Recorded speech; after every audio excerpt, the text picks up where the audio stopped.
Sea positivo o negativo, el pugilismo es una actividad que tiene su parte centrada en la monetización y las apuestas.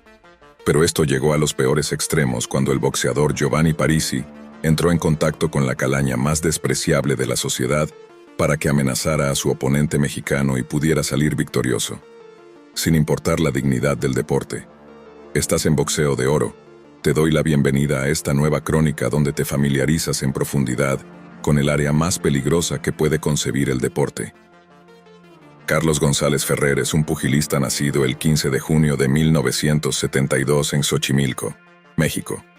Una persona que, entre la extensa lista de legendarios campeones tricolores, su nombre se ha terminado perdiendo casi en su totalidad, llegando incluso a ser casi reemplazado por otro boxeador oriundo de su país, que logró hacerse con la victoria de los Juegos Olímpicos de Verano de 1980. Pero incluso si no se podría ver a González como la gran estrella de su país, él siempre ha tenido algo sumamente especial, y ha sido su corazón azteca que lo llevó a destrozar a grandes pugilistas como Oscar López, Raúl Feregrino, Amancio Castro, Tim Brooks, Lorenzo Smith, entre muchos otros. Teniendo en mente el pensamiento tan indeleble como un tatuaje, de llevar honor a su patria. Por lo mismo, cuando le tocó enfrentar al italiano Giovanni Parisi en 1996, no luchó de manera diferente que no fuera con honor. El encuentro tuvo lugar en Milán, la ciudad madre de Parisi, y después de 12 extenuantes rondas, Carlos González logró consagrarse con la victoria de manera unánime totalmente justa. La nueva victoria para la patria del mexicano que pudo llegar a su final. Sin embargo, Parisi tenía otros planes cuando exigió una revancha para redimir su honor. Este nuevo encuentro sería pactado años después, para disputarse en 1980 y 80 en el Palasport de Pesaro, Italia.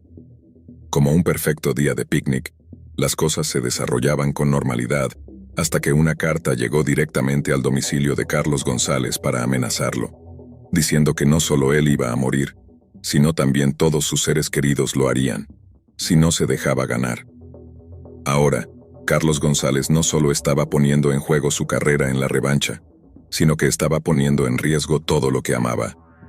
Cualquiera se hubiera retirado, pero el mexicano con su alma de titanio decidió continuar en la pelea, como un héroe de una película, dejando en claro que sus principios siempre serán algo innegociable.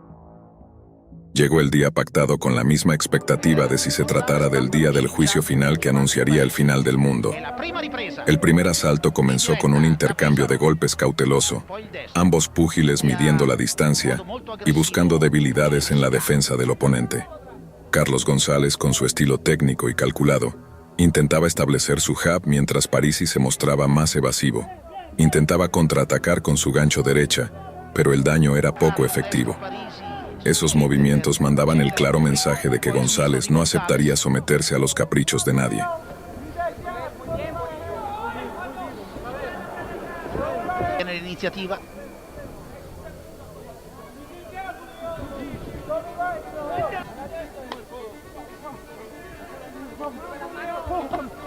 Prova con il destro, perde per un attimo l'equilibrio Parisi.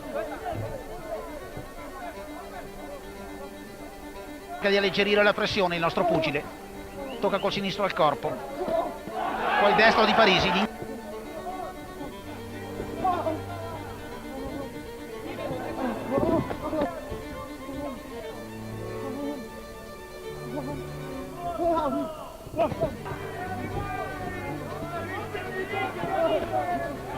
Sinistro volante di Parisi, poi il destro di González. Conclusione della prima ripresa, è una ripresa favorevole a creazione. Llega el segundo asalto, y Carlos González vuelve a lanzarse como la máquina sedienta de sangre que es, realizando sorprendentes jabs que llevan atrás a su enemigo. El italiano busca corresponder la misma intensidad, con su propio golpeteo, pero rápidamente termina quedando doblegado por los golpes del mexicano que casi le continúa golpeando después del repicar de la campana. Durante un incontro e durante lo stesso round.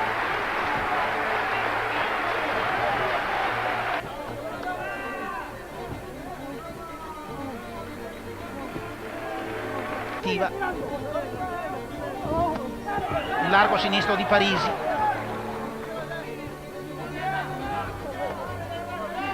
Montante destro di González.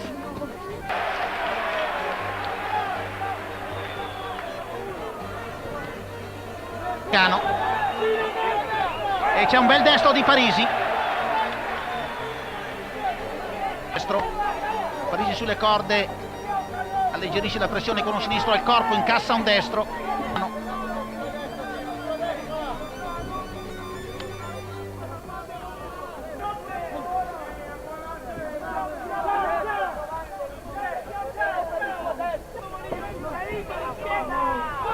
Parisi in un angolo, destro-sinistro di González. En el tercer asalto, González aprovechó su velocidad y agresividad para presionar a Márquez contra las cuerdas, lanzando una serie de combinaciones explosivas que pusieron al italiano en serios aprietos al italiano. La pelea era un verdadero choque de estilos, con González buscando controlar el ritmo y Parisi intentando apostar por la velocidad, contra un oponente que parecía dispuesto a perseguirlo hasta las profundidades del mismo infierno. Tú puedes empezar a seguir Boxeo de Oro y activar la campanita. Es totalmente gratis y nos ayudaría a llevar a un público mayor el honorable mensaje del pugilismo. Dejar tu me gusta, algún comentario de valor y compartir en tus redes sociales también es algo bastante aceptable. Destro al corpo di González.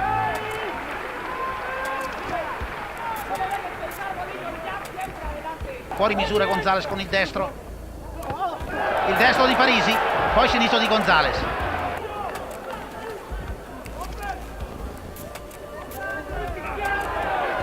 Destro di Parisi.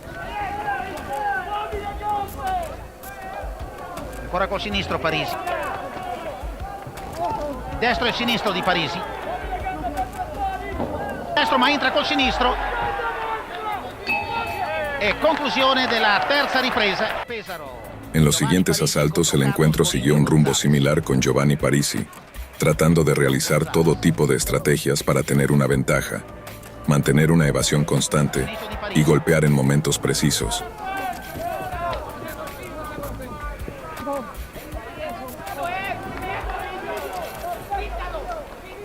Ora Parisi in guardia destra. Di González al corpo. Ora col destro, poi il destro di Parisi, poi il sinistro di Parisi. Si ferma però González.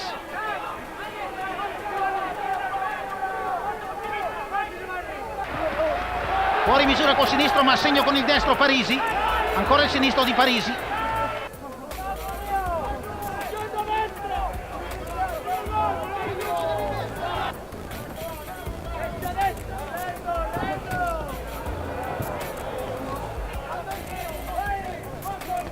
Sinistro di Parisi, cerca di doppiare con il destro, non gli riesce.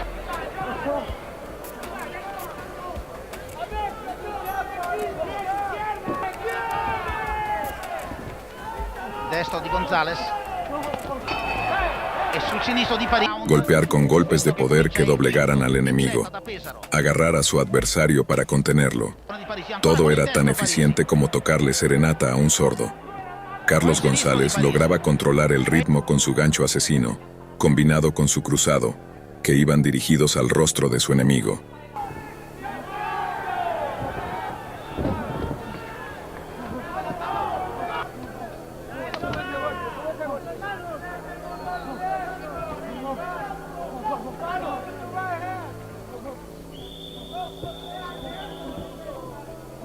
Con il destro Parisi.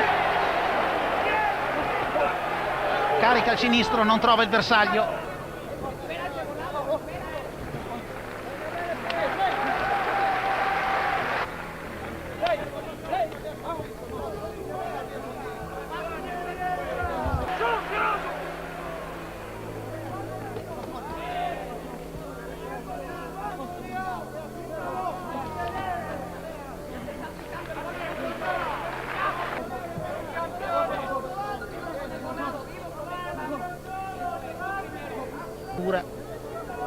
Si è tolto comunque dalle corde, riguadagna al centro del ring.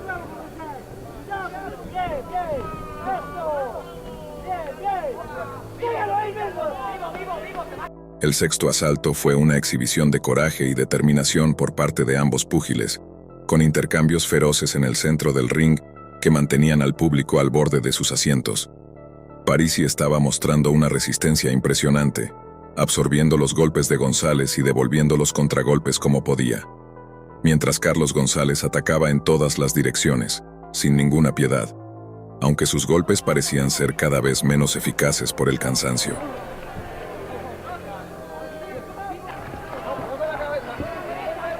Sempre pericoloso González con la cintura.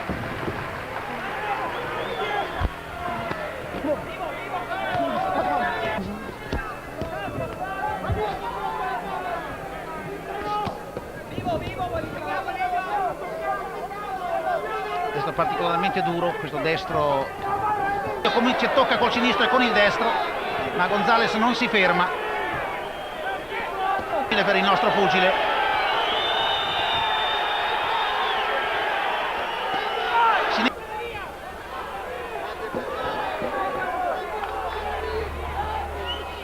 El séptimo asalto vio a Parisi intentando desesperadamente cambiar el rumbo de la pelea, lanzando una serie de golpes de poder en un intento por acabar con su enemigo latino. No obstante, Carlos González se mantenía firme como un muro de concreto, bloqueando los golpes y contragolpeando con precisión milimétrica. La resistencia y la determinación de González eran encomiables, siendo capaz de tirar a su adversario con un mortal jab en la quijada, que dejó a Parisi en el piso como un niño chiquito, enojado por la situación. El último golpe de González tuvo la suficiente fuerza para dejar sangrando la nariz de Parisi, che sicuramente aveva meditato l'abbandono nell'intervallo tra il sinistro di Parisi e poi il destro di González, e Parisi è al tappeto. Si rimette in piedi Parisi in qualche modo.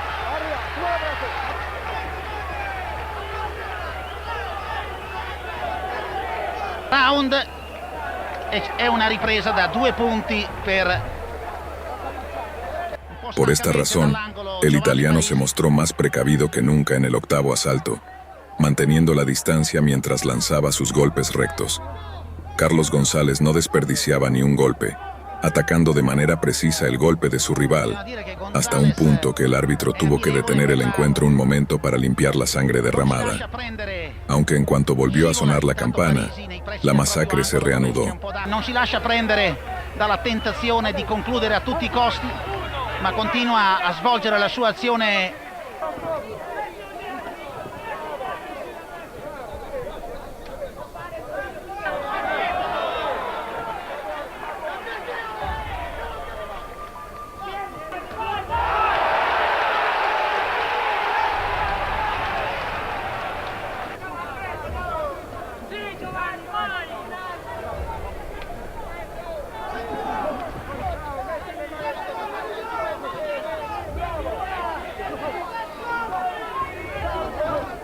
Prova col destro Parisi ad anticipare l'avversario, sempre in avanti González.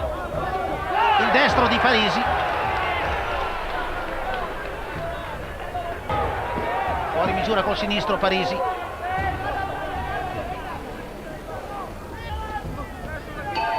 E la conclusione dell'ottava ripresa.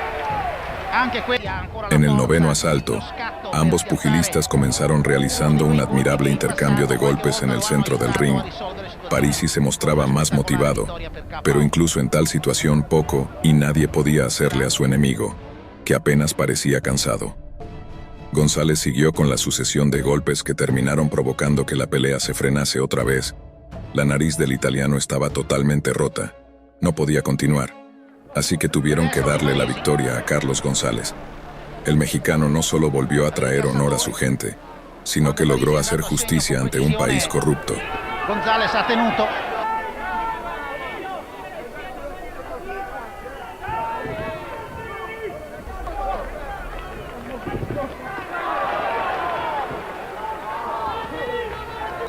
Del medico, c'è il naso di Parisi che sanguina.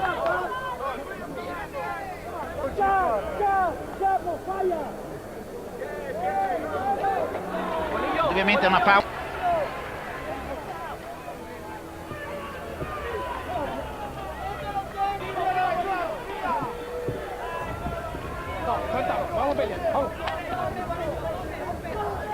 No, e abbandona Parisi. Parisi ha provato, ha reagito a un momento difficile, a un momento di sconforto, ma poi alla fine ecco la proclamazione del verdetto. Al final la mafia no intentó nada, y las amenazas no fueron más que un juego por intentar ser el padrino de una inexistente mafia. E incluso si poco se habla de Carlos González, es inolvidable la gran hazaña de valor que logró.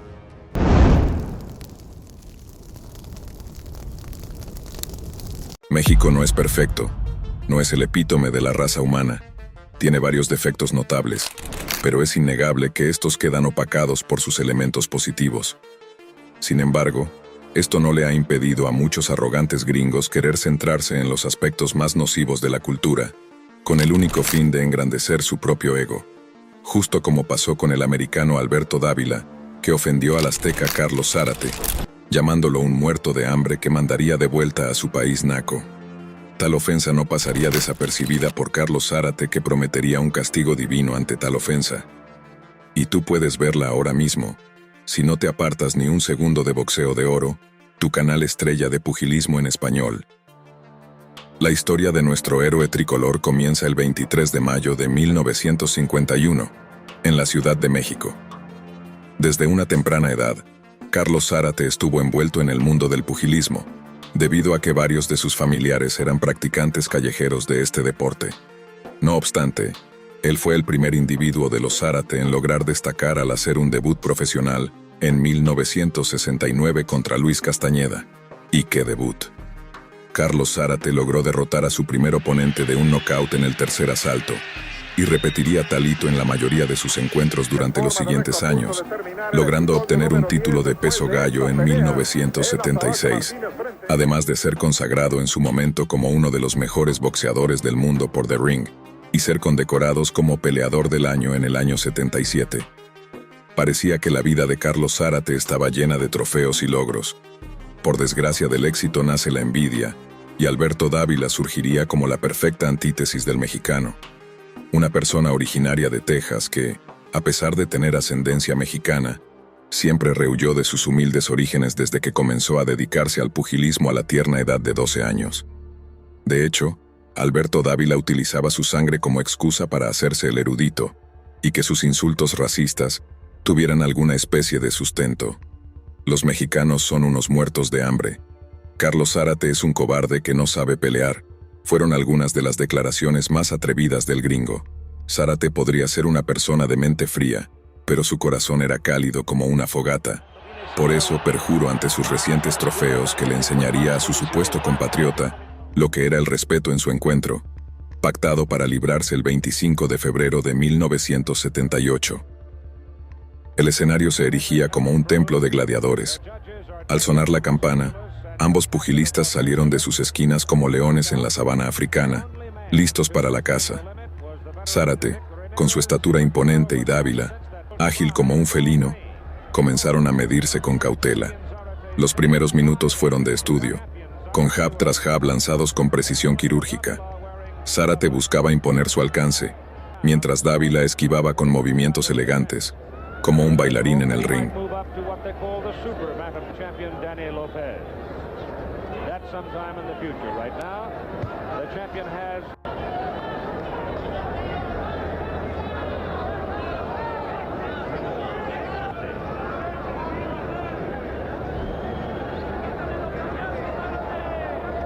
1976 here in this ring. It's a 20-foot ring in the forum. He defeated Rodolfo Martin.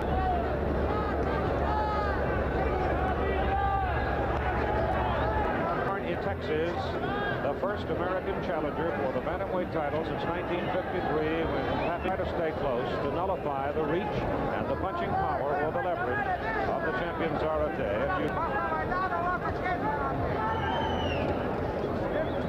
Not much in the first round. Both men looking. End of round one.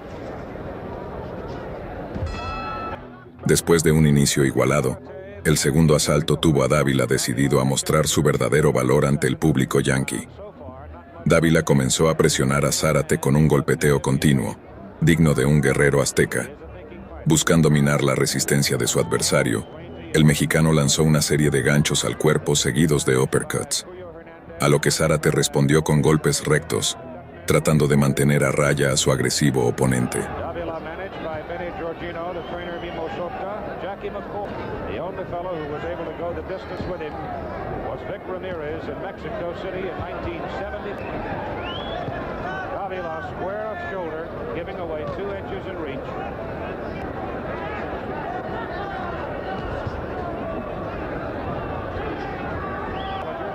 Davila did not rock. How much could the drying out take away from the champion? Davila did get the straight left into the face. For the first time in the fight, Davila was forced to blink a little.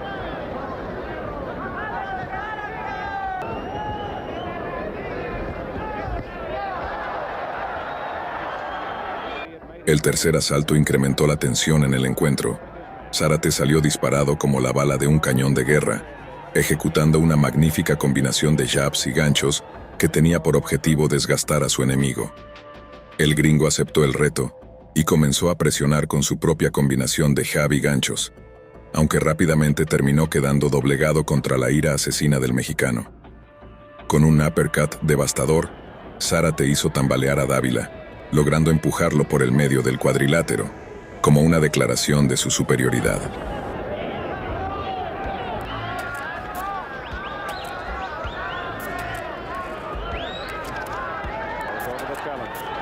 Scoring with that left hand, sticking it straight out. The right hand scored for the challenger, Davila. Again, Davila able to... High on the side of the head, no damage from the left. He did score.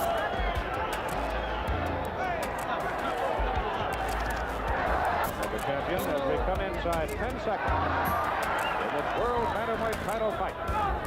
Una declaración que deje en claro el aprecio que tienes por Boxeo de Oro sería, precisamente, dejar un comentario con tus pensamientos sobre el vídeo. Tampoco olvides suscribirte, dejar tu me gusta y compartir en tus redes sociales nuestro contenido para saber que te gustó y que crezca nuestra comunidad.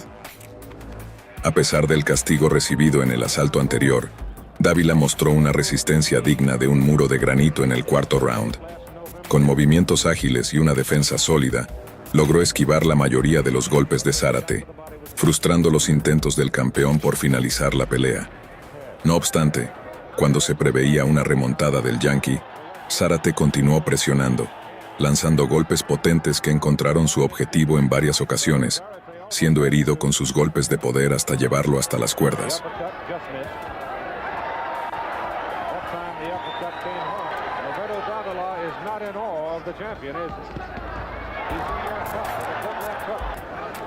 Another left for the champion finds its mark.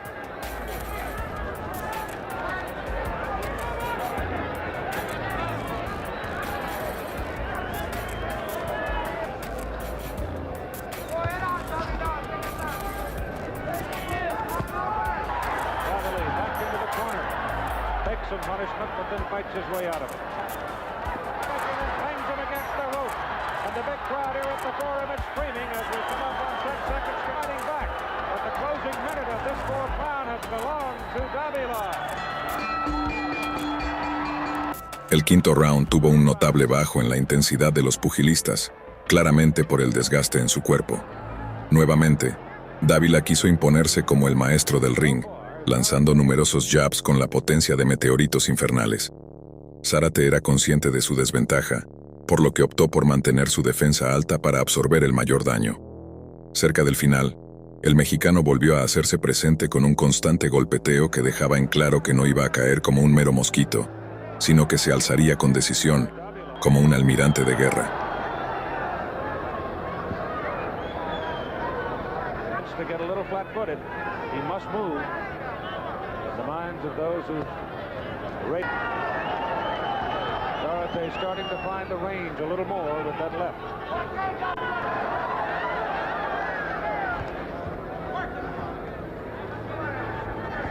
Now Davila, the closing seconds of this fifth round again, begins to fight back and hammered the right off the side of the head.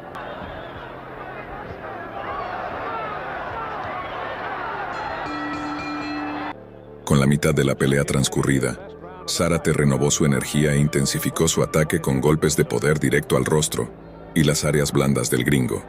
Mientras golpes de izquierda y derecha llovieron sobre Dávila, este solo podía rezar por mantenerse en pie ante la determinación asesina de su rival, buscando contragolpear en momentos clave como podía. Pese al castigo recibido en los asaltos anteriores que había empezado a inflamar su rostro,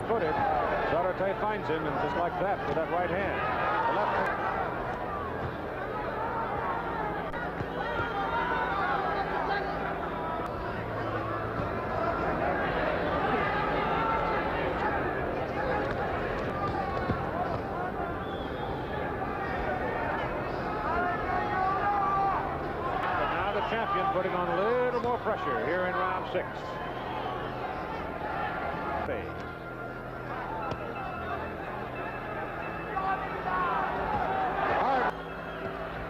Zárate getting in there with a good straight left.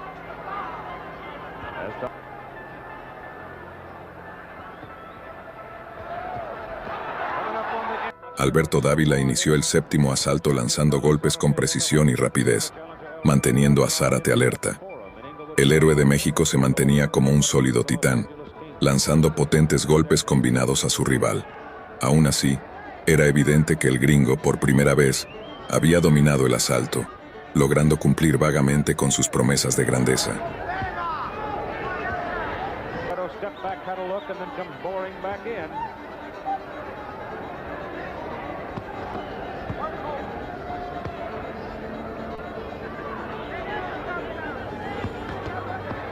Right cross found its mark by Zárate.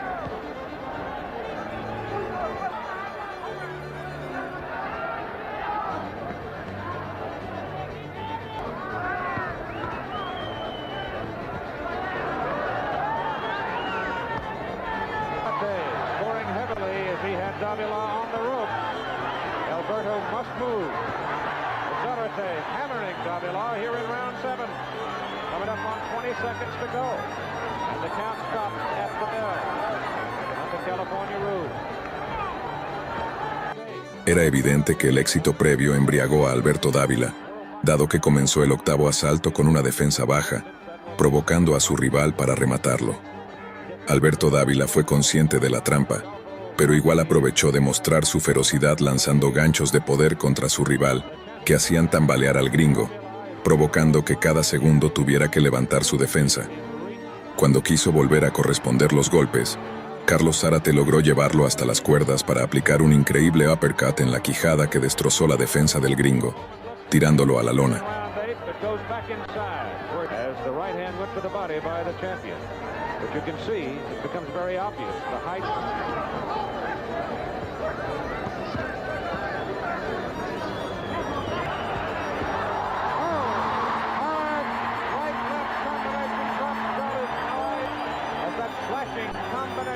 Opened a cut over the right eye. The doctor having it over. Zárate has won.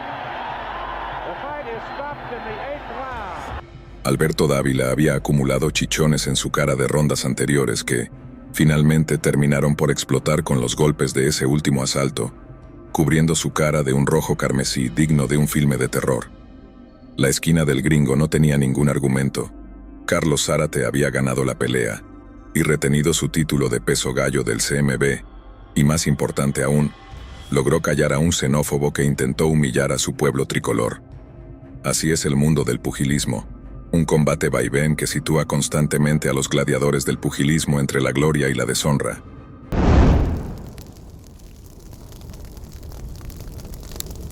Italia, nación de la otra bandera tricolor.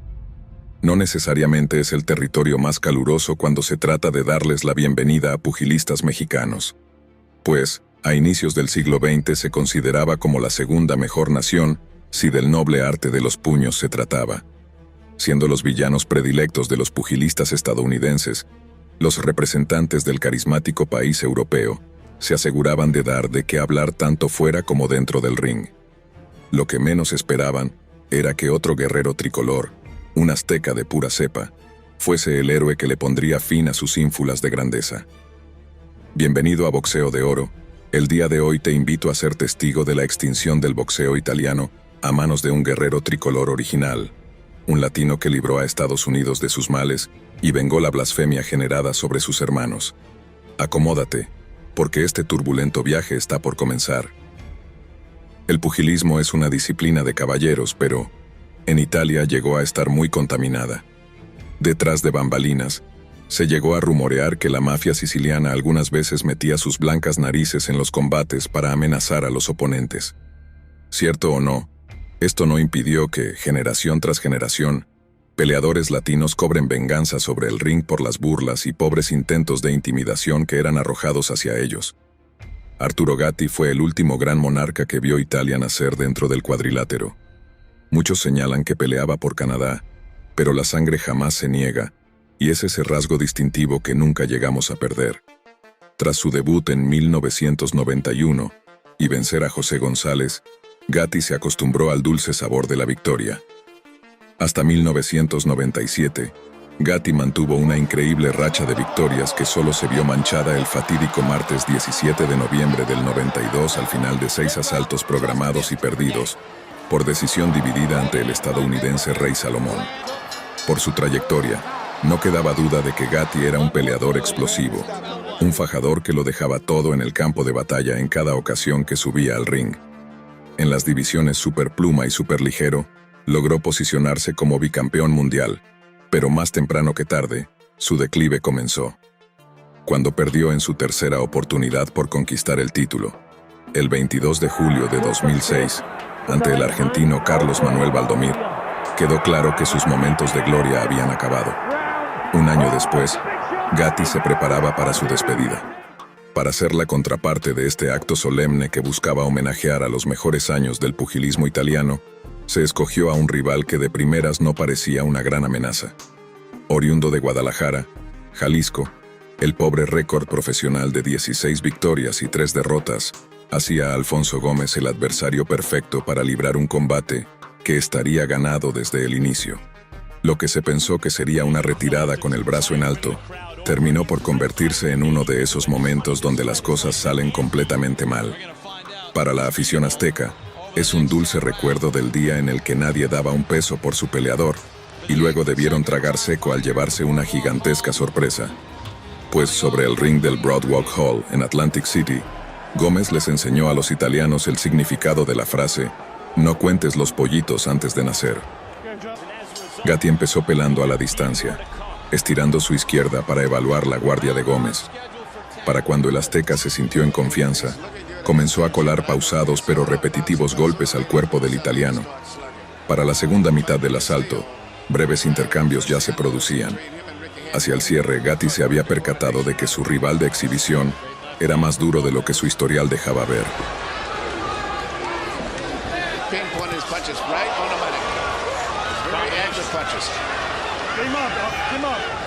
He seems to be coming out of the gate pretty fast here. He's coming out the gate fast and it's working right behind a good left jab, but everything.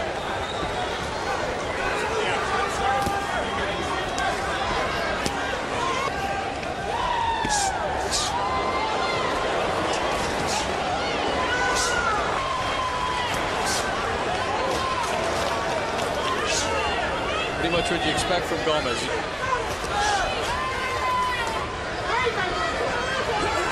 Danny misses with the right, eats a counter left from... Good opening round for Alfonso Gomez. There against Arturo Gatti. Gatti intentó robar el ritmo de la pelea, pero Gómez mantuvo su postura firme. Expulsando al italiano de centro del ring, las combinaciones del azteca mantenían al exmonarca al límite. Durante el último minuto, Gatti probó por qué debía ser tratado con respeto. Arrojando despiadadas combinaciones de golpes, ahora era momento del representante de una nueva generación de peleadores aztecas de mantenerse firme a su guardia.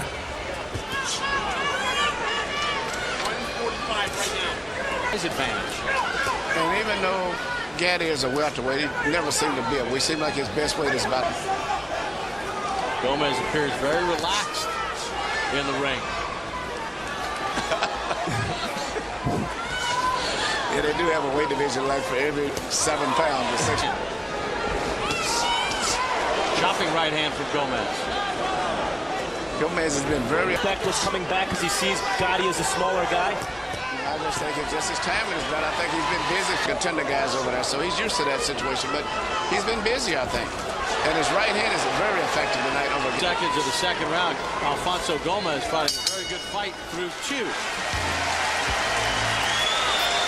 Gatti parecía haber perdido la confianza con la que salió a la ronda anterior. Manteniéndose al margen, Gómez empezó a acecharlo como depredador a su presa luego de no haber comido por días. Era evidente que el azteca había decidido salir incrementando un poco más la presión en su ofensiva.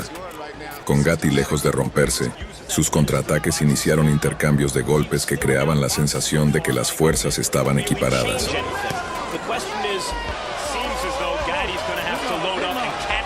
Gomez with something hard in order to change the fight. I agree. It's a combination on Gatti.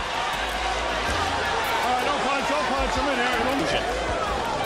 Time to throw out a lot of the stuff they prepared and start throwing hard shots. Puncher. Gatti's only chance really of turning this fight around the way it's going is to stay and start exchanging. They can sense he needs a pick-me-up. Those punches are very well placed.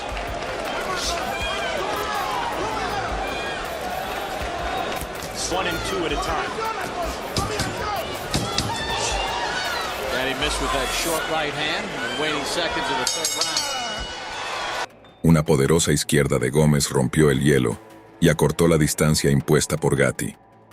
Para este punto de la pelea, se hacía evidente el peleador que retrocedía cuando el otro avanzaba. Cerrando el segundo minuto, el exmonarca se vio en problemas tras ser sometido a absorber una contundente ráfaga de golpes con sello azteca. Para el cierre del tercero, su cara había sido salpicada por la lluvia de golpes que el azteca había producido.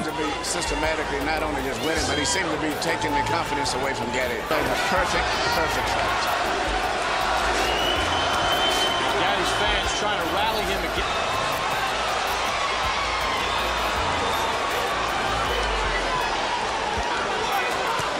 Alfonso Gomez has been consistent. At this level, even though this isn't the uppermost echelon, it's still a world-class level. A split second of... He might have had a problem with Gomez. Gomez is fighting a tremendous fight. Good defense, placing his punches very well. Another stiff jab from Gomez. The jab landing like a right hand. Los contraataques de Gatti pretendían mantener controlada la situación, pero lo único en control sobre el ring eran las combinaciones que Gómez arrojaba a diestra y siniestra. Casi tan pronto como inició, el impulso de Gatti por robarle el ritmo de la pelea fue disipado. Hacia el cierre del asalto, la pelea se convirtió en un combate cercano donde el exmonarca italiano dejaba al guerrero azteca emergente contra las cuerdas. Sin embargo, el sonido de la campana había llegado sin tenerse en claro para salvar a quien.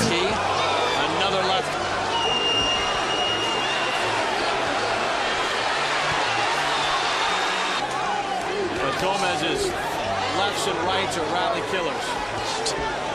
To me, even though he's looked... And that probably speaks volumes, you know, as to what Gomez has been able to do so far. As soon as I said that. But I thought that Gatti had found the formula, which was just to make it a brawl, because he still is a big puncher. For the top. He shoots the counter right, Gomez.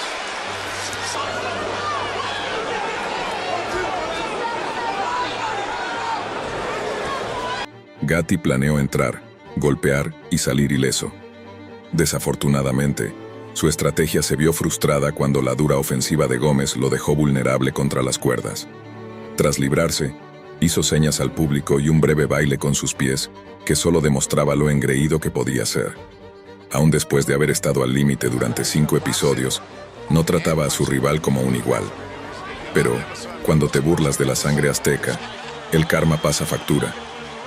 Gómez, más enfocado que nunca, esquivó todos los pobres intentos de ataque del italiano y aró el terreno para sembrar su victoria. Acorralando a Gatti para los últimos 5 segundos de la ronda, la campana ya no volvería a sonar a favor del italiano. But if he's dominated the whole way, this will be the last one. He may fight more, but I don't think that he'll support him the way out. Won't be in front of 10,000 fans. It's an Arturo Gatti that seems content.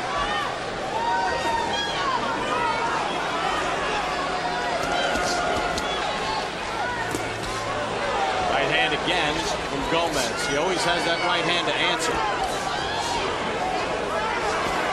We're almost through 6 rounds here. Arturo Gatti and Alfonso Paul Williams in Carson, California. For an update, we send it to Carson, California, and Jim Lampley. La derecha de Gómez empujó a Gatti a neutralizar su ofensiva y enfocarse en su guardia. A menos del minuto de iniciar el asalto, el verdadero peleador tricolor ya tenía a su rival contenido y listo para sucumbir ante la presión. Acorralándolo contra las cuerdas, una sádica combinación de golpes no se hizo esperar para dejar completamente desarmado a Gatti. Retrocediendo en busca de un poco de aire, Gómez lo siguió a la esquina para sofocarlo.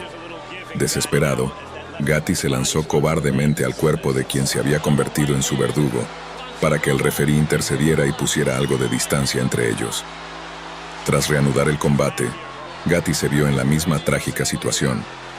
Luego de absorber tantos golpes como su débil cuerpo pudo, una dura derecha lo envió a hacerle reverencia al azteca. We're watching the destruction of an action hero, and was not a great fighter, but was a truly great action fighter, and in that way a legendary fighter. The road as a significant fighter. And Randy Newman, the referee, moves in for a close look. He's giving Gatti, based on his pedigree. Gomez, right hand puts Gatti down. He walks over to Randy Newman and he stops it. Good move from Larry Hazard. Has always aired on the... Sin superar el conteo de seguridad, Arturo Gatti se retiraba del boxeo con una derrota por nocaut técnico ante los puños de un rival que fue cuidadosamente seleccionado para evitar que este escenario sucediese.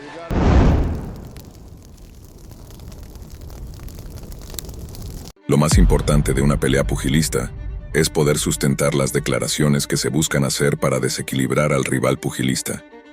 Por eso, podemos contemplar a Frankie Toledo como la máxima representación de lo que no se debe hacer en un pugilismo, viéndose como un ser tan intocable como una deidad, a pesar de sus grandes carencias.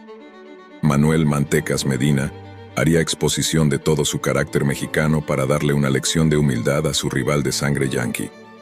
Si no quieres perderte esto, no te alejes de Boxeo de Oro, en esta nueva exposición de una crónica pugilista digna de enmarcarse en los libros de historia del deporte. Así que ponte cómodo, deja tu me gusta, porque comenzamos ya. Manuel Rubio Mantecas Medina nació el 30 de marzo de 1971 en Tecuala, Nayarit, México. Únicamente con 14 años logró debutar por todo lo alto en el mundo púgil, logrando vencer a Daniel Flores en una diferenciación de puntos. Con el paso de los años, Medina se convirtió en una fuerza dominante en el ring, demostrando una habilidad excepcional y una dedicación inquebrantable.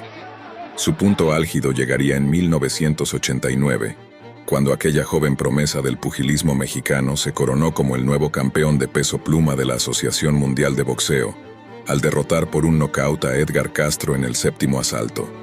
Su estilo de pelea, caracterizado por su agilidad, precisión y resistencia, empezaría a tener un mayor renombre de la industria, llegando a enfrentarse a grandes ídolos de la época como Ben López, Tyrone Jackson, Steve Cruz, Troy Dorsey, Tom Johnson, Fabrice Benichou, entre muchos otros. Sin embargo, el punto de ruptura llegaría cuando conoció por primera vez a Frankie Toledo el 19 de mayo del año 2000.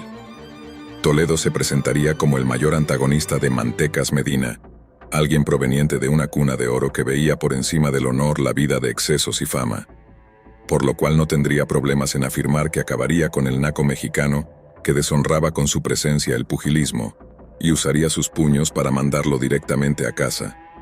Manuel Medina tomaría esto personal y libraría una magnífica batalla, donde lograría alzarse con la victoria. Toledo pudo aceptar esto como un punto de inflexión para mejorar, pero solo empecinado en que le habían hecho trampa, y afirmó que con sus colmillos de tiburón acabaría con el mexicano en una revancha, ahora por el título de campeón de peso pluma de la FIB que poseía Medina, destinado a librarse el 16 de noviembre de 2001. Llegó el día destinado, el momento donde Frankie Toledo lograría limpiar su nombre o se empañaría incluso más, o lograría hallar la redención sobre su rival. Ambos pugilistas se ubican en el centro del ring, mirándose con una mirada resentida entre sí. Desde el primer campanazo, Medina se lanzó contra su rival con su estilo característico de movimiento lateral, buscando marcar el ritmo del combate con una potencia que le permitió llevar al gringo hasta las cuerdas. Toledo, por su parte, respondía con ganchos al cuerpo y golpes rectos para contrarrestar la movilidad de su oponente. Consciente de su desventaja en fuerza, mantenía la distancia a toda costa, aprovechando el largo de sus brazos.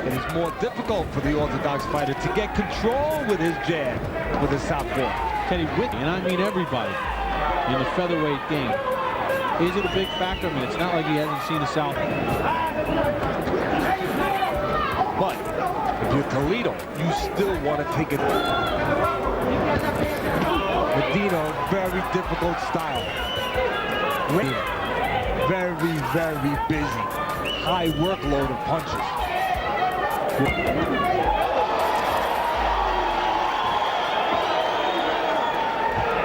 For this fight.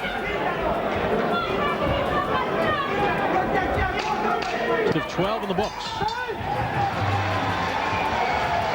En el segundo asalto, Frankie Toledo mostró que aprendió algo de su última derrota, logrando mantener una ventaja sobre su rival, asestando golpes de poder en momentos claves que logrando hacer tambalear a Manuel Medina.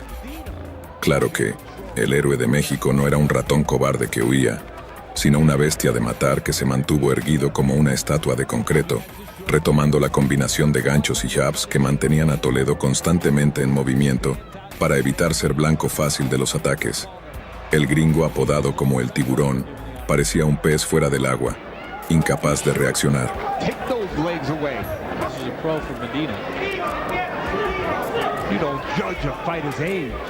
Chronologically, the definite plan that Toledo has. He's trying to make everything count. Be sharp. He knows that at the right time, make everything count. And as I said earlier,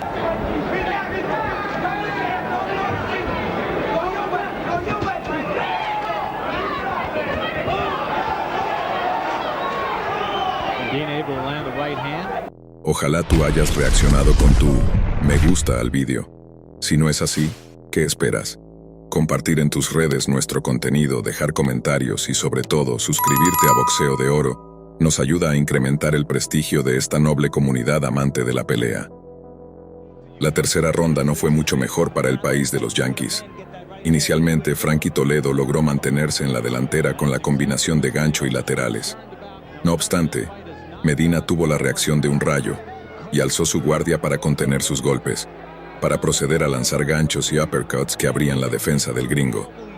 Este último, sin embargo, se mostraba igualmente decidido, respondiendo con contraataques rápidos y poderosos que mantenían a Medina alerta y en constante movimiento.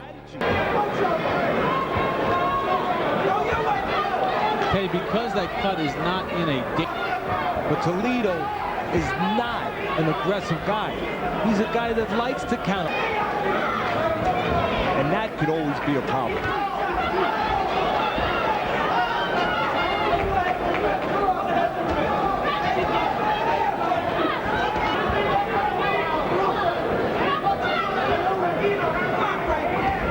Again, with a little swelling under the left eye of Toledo.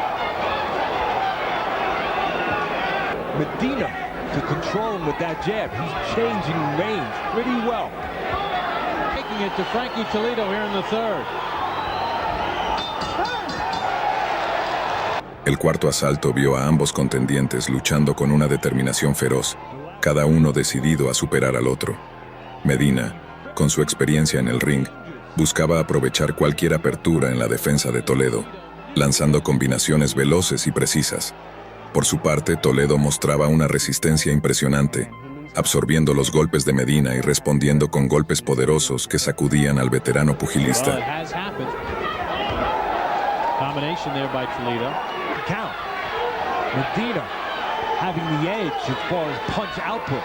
Boy, Toledo's. What do you do if you feel that a guy is accidentally or intentionally leading with? The only thing I'll say, Teddy, is I don't know if Toledo is much, and I think he's a little preoccupied with it. He's not fighting his fight as he fought in the first round. Joe Greer, Frankie Toledo Sr., and Nettles Nassar in the corner of Toledo. You lay out in front of Medina. He'll use those long arms. He'll get off. You come forward. He's Toledo can't punch. A rough fight through 4. Para el quinto round, ambos pugilistas dejaron toda su alma sobre el ring en un esfuerzo admirable. Medina, con su determinación inquebrantable, continuaba presionando con golpes rápidos y certeros, mientras que Toledo respondía con golpes contundentes que buscaban terminar la pelea de manera espectacular. Aunque el gringo logró reaccionar de manera inteligente como en pasadas rondas, con su distancia ante todo, su arrogancia lo llevó a retar al mexicano en una prueba de fuerza. Cuando Mantecas Medina lo llevó entre las cuerdas, Toledo decidió mantenerse firme y contragolpear con firmeza. La falta de defensa permitió a Manuel Medina lanzar sus golpes de martillo, que conectaban el rostro del gringo como un imán atrayente al ferroso metal. Toledo iba bajando su defensa, quedando a total disposición del mexicano, y el árbitro tuvo que detener la pelea, a 5 segundos de acabar el asalto. Fight plan. He has those long arms, that long reach, that range, and he's always in it. Toledo got rocked. I still think, Teddy, in that third round when Toledo saw his own blood, He's in the open sea, and he's just drifting. He is not swimming. Toledo getting tagged. Every other punch.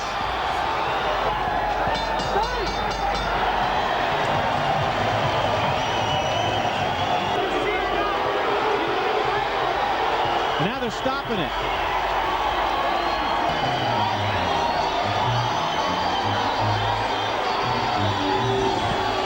They've stopped the back. Frankie Toledo estaba totalmente desorientado. No podía hacer más que admitir su derrota. Manuel Medina había vuelto a ganar, logrando derrotar a Toledo en la mitad de tiempo que su primera pelea. Para aumentar la humillación del gringo, Manuel Medina terminaría perdiendo su siguiente pelea contra Juan Manuel Márquez. Una lección kármica que deja en claro que solo un titán mexicano únicamente puede caer ante la indomable voluntad de otro hermano mexicano.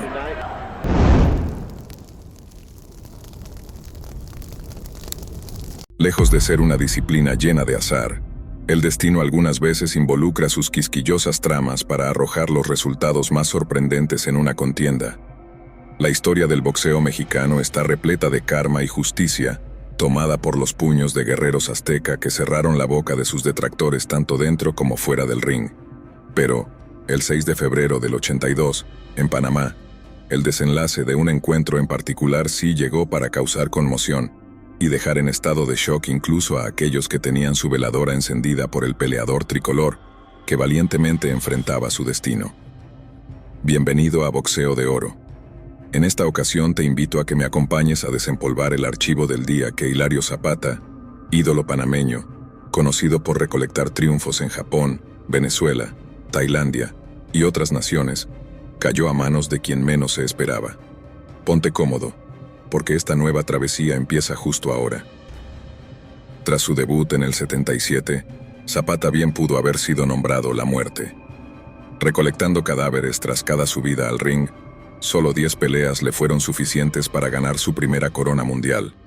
Pero cuando su récord se elevó a las 18 victorias y una derrota, emergió un feroz peleador que le daría el tan ansiado golpe de realidad que otros no pudieron.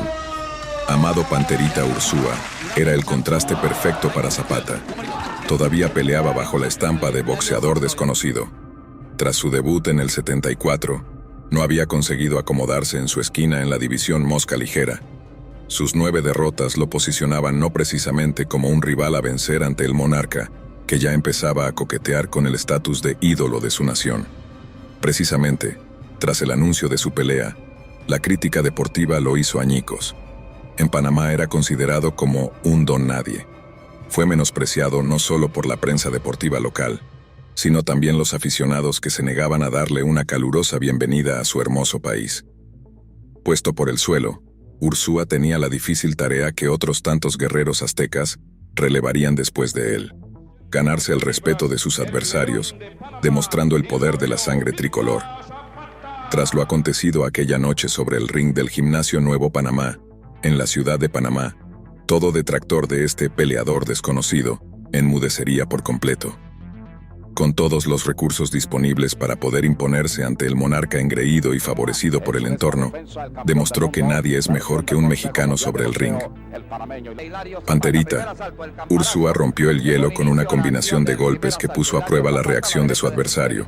Sin escatimar, Zapata se sumó al combate contraatacando. Sin embargo, el perfilado ídolo panameño debía mantener firme su guardia. De 27 triunfos, el guerrero azteca tenía 22 peleas ganadas por nocaut. Sin duda alguna, su fuerte pegada era su mejor aliada. Zapata no tardó en demostrar su esgrima. Sorteando los golpes que arrojaba Ursúa, le hacía cada vez más difícil al mexicano aterrizar sus despiadados puños sobre él. Lejos de tomar el primer asalto de estudio, el intercambio cercano inició. El campeón del mundo se arriesgaba, lo que abría la posibilidad del famoso golpe de suerte para su retador.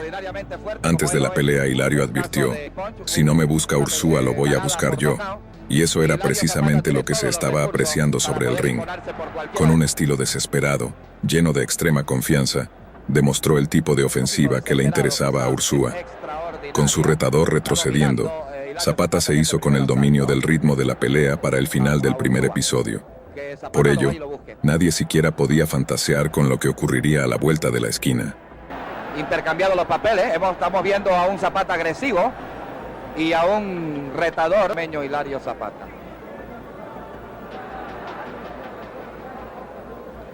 Debe llevarle unas 2 a 3 pulgadas de alcance Hilario Zapata y terminó el primer asalto. Bueno, fanáticos amigos, los 10 segundos reglamentarios para dar en pelea. Zapata pretendió seguir la misma táctica que le había funcionado durante la primera ronda. Mientras que Ursúa cambió su ofensiva agresiva por un estilo más táctico, en busca de buenas oportunidades para dejar colar sus severos puños en la guardia del campeón. Por ello, no pasó mucho hasta que un tremendo gancho de derecha lo mandó a la lona de forma retardada. Levantándose a la cuenta de 3, se dirigió a su esquina a esperar la cuenta de protección reglamentaria hasta 8. Cuando se reanudó el combate, ya no había retorno. Ahora la ofensiva de Panterita era claramente un intento de masacrar a su rival. Lamentablemente, la imprudencia de su anhelo por la victoria le pasó factura. Teniendo a Zapata contra las cuerdas en un desborde de fuerza, Ursúa perdió el equilibrio y cayó sentado a la lona. Levantándose de inmediato, no contó como derribo. Con la pelea poniéndose color rojo vivo, Zapata intentó ganar algo del terreno que había perdido. Por la osadía de hacer probar la lona al panameño por primera vez en su tiempo como campeón, Panterita comenzó a ser fuertemente castigado. Una contundente ráfaga de golpes lo llevó a chocar contra las cuerdas, y parecía que el final del Azteca había llegado. Luego de un agarre, los peleadores retornaron a igualdad de condiciones. Otra gran derecha de Ursúa logró aterrizar sobre Zapata, dejándolo gravemente herido. Intentó usar su poderoso gancho de izquierda, pero lo falló. Y como quien voltea una tortilla, una tercera derecha provocó la segunda caída del, hasta entonces, campeón mundial. La valentía de Zapata de tomar riesgos le pasaba factura, tras intentar levantarse durante el conteo de seguridad y su cuerpo no responderle. A la cuenta de 10, no había nada que hacer. El referí declaró el final de la pelea. Irónicamente, tras arrastrar 9 derrotas en su historial, Ursúa se hizo con la corona mundial al Zapata fallar en su 9ª defensa. Conocido por ser estilista, intentó ser un fajador ante el peleador equivocado, y pagó el precio. El gran ídolo panameño acabó destrozado por un mexicano que había sido desprestigiado por su propia sangre.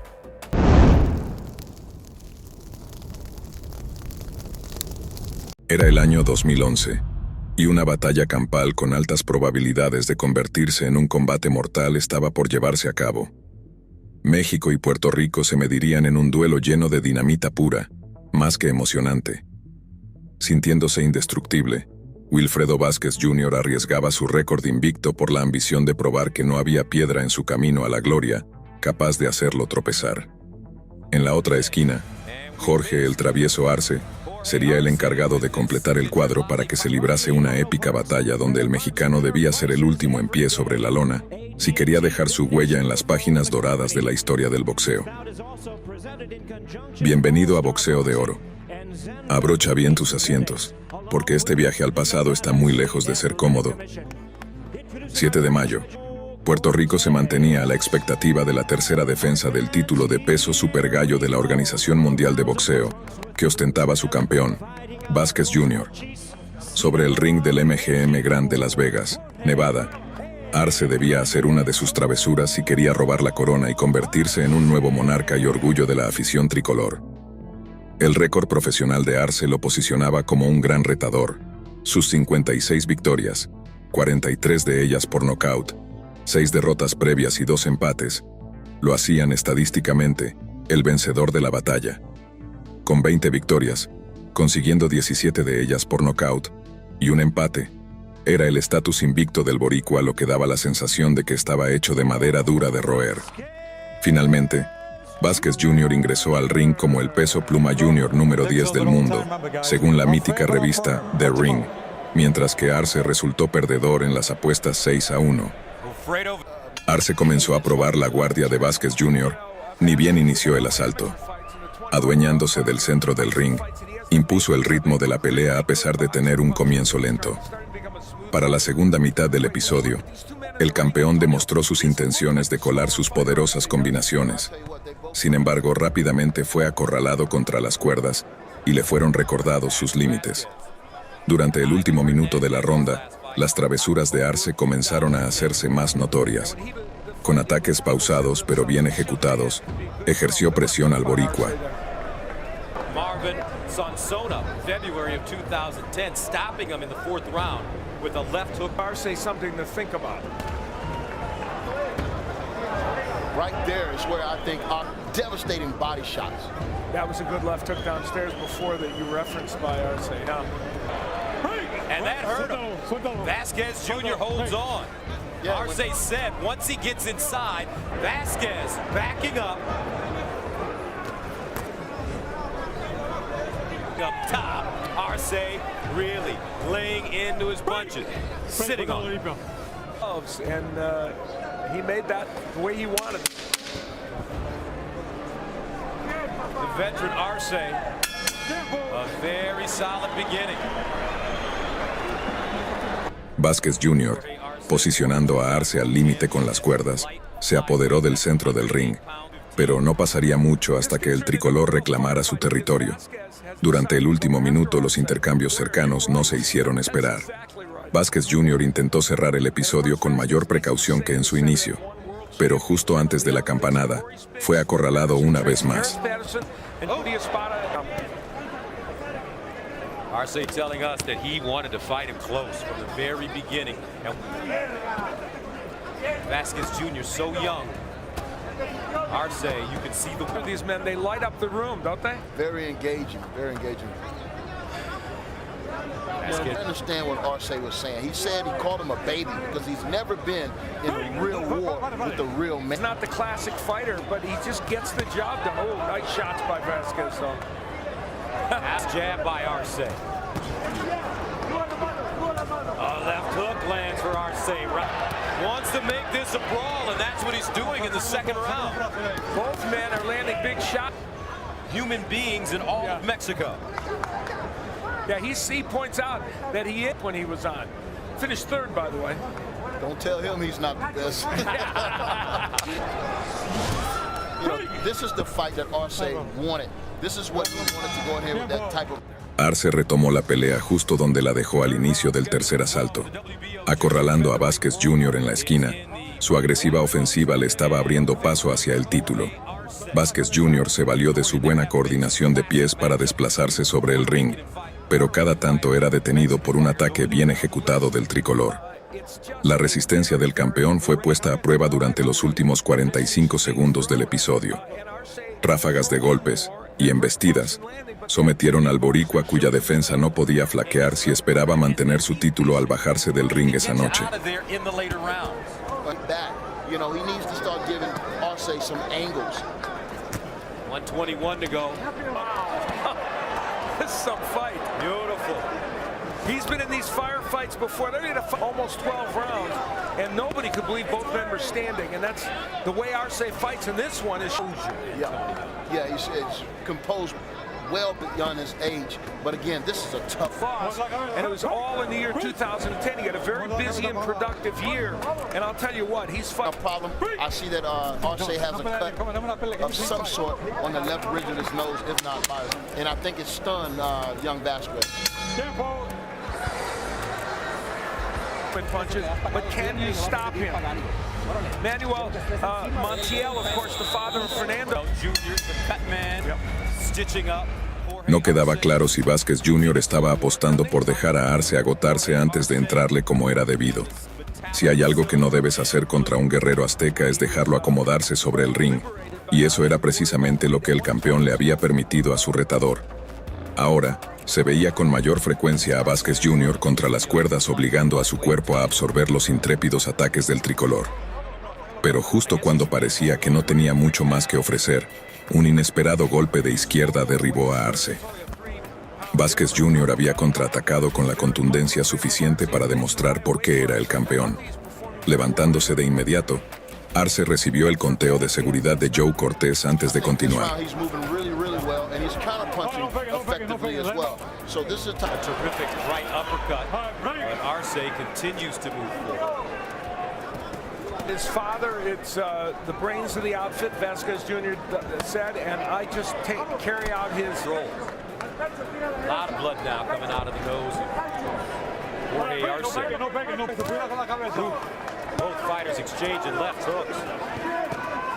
Now, rear mind standing in there, but I think that's to his detriment tonight against a fighter like Arce. Arce continuó posicionando a Vázquez Jr. contra las cuerdas. En medio de un ataque, el campeón cayó a la lona. Sin embargo, no fue contado como derribo. Para cuando la pelea se llevó al centro del ring, ocurrieron importantes intercambios.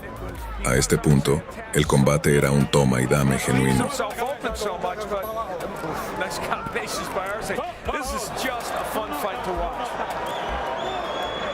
39-37. What do you have, Antonio? I have Arce ahead by 1 point. Okay. I thought Arce controlled the whole round until the knockdown, but you make a case either way.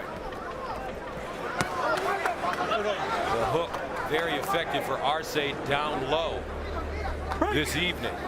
Yep. Digging with that left hook to the body. You got to give that young man credit. I mean, to be able to be willing to sit there and take 25 seconds to go in the fifth. Another left hook by Vasquez Jr. Arce though.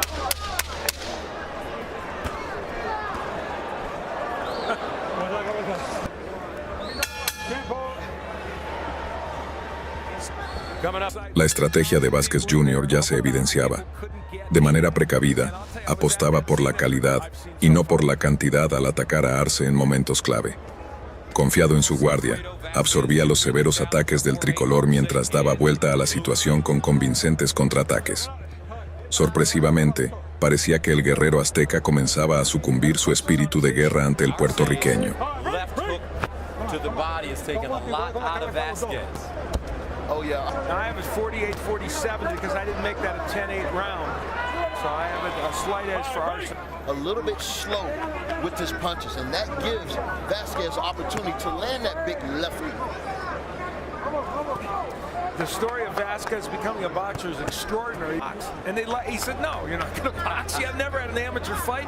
And they kind of said, no. Well, he said... And that's what's amazing to me, because I know that the amateur boxing experience is such tremendous. In 4.5 years with no amateur experience, it's crazy. Bloodline. Yeah. Arce follows it up with a straight right of his own. Then goes down. Close round. Vasquez. Using the left hand. Los ataques de Arce comenzaban a sentirse pesados. Sin ceder el centro del ring, la intensidad de su ofensiva disminuyó significativamente debido a la fatiga y el daño que su rival le había causado. Una vez fue posicionado contra las cuerdas, debió aferrarse a su guardia a mantenerse firme. Vázquez Jr. había ganado confianza y provocó uno de los mejores intercambios cercanos del combate. And I commend him for that. And he and Arce very active, lots of punches being... Now, I'm not sure Vasquez really wants to be there, Antonio, but you pointed out he's got a warrior mentality. Look at him. inside fighting. I mean, this is what makes this type of fight hard. To land the right hand. Almost everybody thought that would be the big punch from a distance. It's really been the left hook for Vasquez. That's When you're knocking down Arce with the left hook at the end of the 4th round. There's a... And I said Arce wanted to make this fight messy, but you know, Arce...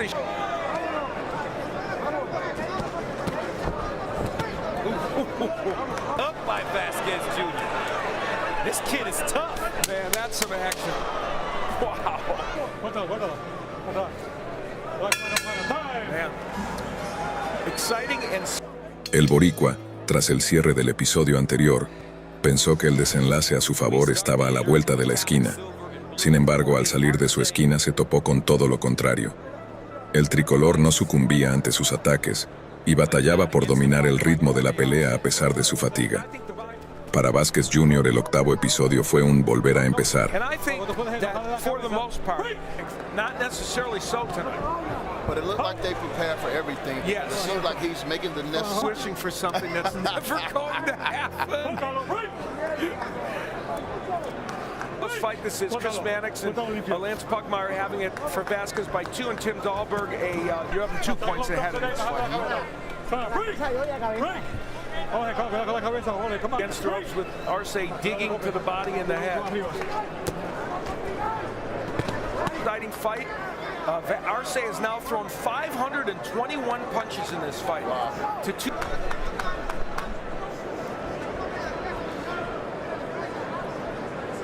Let's go. Think about Arce, Al. 12, the WBO Junior Featherweight World Title, and they have left their hearts out in the ring. Con la decisión de los jueces más cerca que nunca, el campeón supo que debía dar una demostración limpia si quería ganar la defensa en sus tarjetas.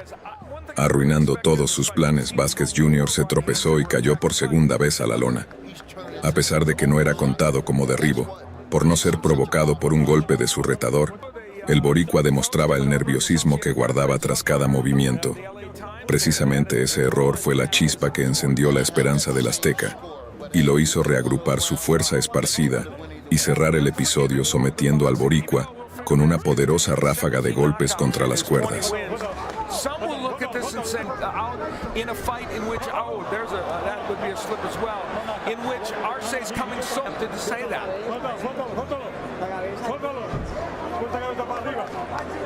Knockout puncher against top competition at 122. I think he's in top-notch competition now. Arce is just determined. It is too myopic a view, but some people may look at this afterwards and say that. Pounds of water weight on the brain and in the body does them well. Yeah, and apparently it has for Arce. It's a very. But you're down to cruiserweight again, Antonio Tarver. So you're I got leading my me. work ahead of me, believe me. Another short left hand getting in. Vasquez, Arce. Enganchados como gatos, iniciaron los últimos 6 minutos de la pelea. El boricua creaba la sensación de querer ganar tiempo aferrándose al cuerpo de su retador. Mientras, el tricolor aprovechó cada segundo del asalto para buscar la oportunidad de oro, posicionando a Vasquez Jr. contra las cuerdas y, lejos de ser salvado por la campana, le propinó una ráfaga de golpes intensa que dejó a todos en el recinto a la expectativa de su victoria por nocaut. Arce 9-3 and 12-round fight. And Arce still delivering the pressure. Wobbled a little bit, and he's not firing back like we're used to seeing him fire back, Gus. Arce and Hernandez. Oh, Arce with the jab. Backs up Vasquez Jr. Vasquez Jr. He's squared up on the ring rope. Look at his legs. He's well, Vasquez Jr. Now hold on to Arce. It's important for the young fighter to get his composure right now. Vasquez Jr. looks like he's on shaky legs, and he's taken to the ground again. Win these rounds and look good doing it. Hook connects. This is making it messy and being effective, and that's what Arce's done. Jorge Arce. Vasquez's legs does not look strong to me. He's leaning on the ropes. He's going to have... Vasquez Jr. solo debía resistir 3 minutos más sobre el ring para confiar su victoria en la decisión de los jueces.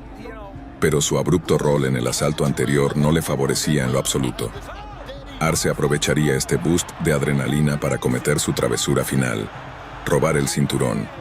Como una máquina recién aceitada, cargó explosivos en sus puños y los conectó limpiamente al cuerpo de un monarca cuyo trono comenzaba a desmoronarse. Contra las cuerdas, Arce buscaba darle la victoria por nocaut a la afición que le había quedado debiendo en el episodio anterior. La brutalidad del ataque había convertido el combate en una masacre, que tuvo que ser intervenida por Joe Cortés al percatarse de que el hasta ese momento campeón no tenía siquiera sentido de defenderse. Así, lo inimaginable ocurrió. Jorge el Travieso Arce le retiró el invicto al prospecto boricua y se coronó regalándole a todos los presentes una demostración limpia de boxeo y resistencia. Si has llegado hasta aquí, te lo agradezco. Recuerda, no hay mejor forma de apoyar mi contenido que dejando tu like en el vídeo. ¿Te has quedado con ganas de ver más? En Boxeo de Oro contamos con un sinfín de relatos que te llevarán a vivir lo mejor y lo peor en la historia dorada del pugilismo. Solo debes dar clic en el siguiente y verme ahí. Pero antes, ¿cuál piensas que fue el punto de no retorno en el combate para que Jorge el Travieso Arce consiguiera su victoria? Te leo en los comentarios.